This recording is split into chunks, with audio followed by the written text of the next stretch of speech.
تقول إحنا 8 بنات. ظروف أبويا مو مرة زينة.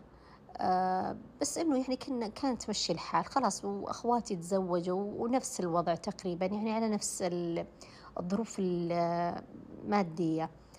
فكانت نظرتي إنه أنا ما عاد يهمني الزوج. يعني مثلا كنت أسمع إنه ادعي إنه ربي يرزقك بالزوج الصالح، إنه ربي يرزقك بزوج يسعدك بحياتك. تقول لا، كنت أبي الفلوس، وإنه حاطة ببالي إنه الفلوس هي سبب سعادتي. فسبحان الله ربي رزقني بزوج فعلا عنده فلوس، وتزوجت وكنت سعيدة وطايرة بهالشيء. يعني يا رب لك الحمد، كنت آخذ أروح أعطي أبويا مبسوطة إني مثلا سددت دينه هنا، سددت دينه هنا. أعطي أمي، أشتري لها أشياء كان من زمان نفسها خاطرها تشتري فيها، أبسط نفسي، أشتري لنفسي. أطلع مع صحباتي، كان تارك لي المجال مرة مفتوح، أروح وأجي على كيفي. إن شاء الله أرجع صلاة الفجر، ما عنده مشكلة. كانت حريتي مرة كبيرة، فكنت مرة مبسوطة على هذا الوضع. وهو نفس الشيء مع أصحابه، يعني أما أعرف عنه يجي نتقابل صلاة الفجر أو كذا عادي، ما في بيننا نقاش أنت جيت متأخر أنا جيت متأخر، لا عادي، ومكملين حياتنا. رزقني الله بأول طفل، بعدين رزقني بثانية طفل، بعدين ثالث طفل.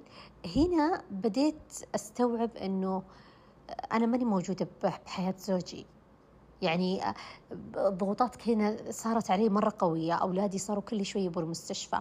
واحد من أولادي كان عنده مرض يحتاج دائما بشكل متكرر أني أروح المستشفى وأراجع وأحط وأنزل، ما كان أبدا عنده اهتمامات. كنت أنضغط نفسيا لدرجة أحيانا أبكي أبكي أبكي، ما أحس.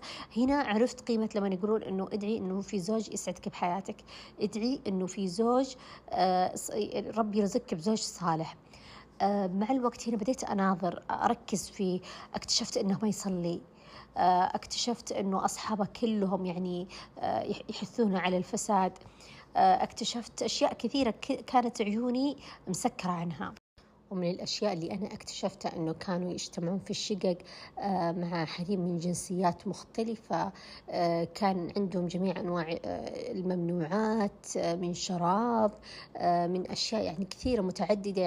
يعني ما فتحت عيني إلا بعد ما حسيت أني أنا فعلا أحتاج رجل بحياتي يوقف معي. ما أحتاج فلوس، أنا عندي الفلوس بس ما هي مو راضية تساعدني بحياتي بالضغط النفسي اللي أنا فيه، تربيتي أولادي. أحتاج أحد أسند عليه، أحتاج أحد أفضفض له، أحتاج. عرفت الحين قيمة أنه ادعي دائما بالرجل الصالح واللي يسعدك.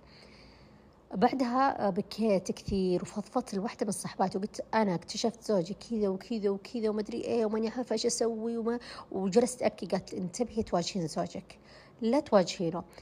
تقول ما قلت لها ما أقدر، أنا لازم أحل. ما قالت لا تواجهينه وخلاص، واستمري، حاولي انك تبعدين عن اصحابه، واستمري بالدعاء وصورة البقرة.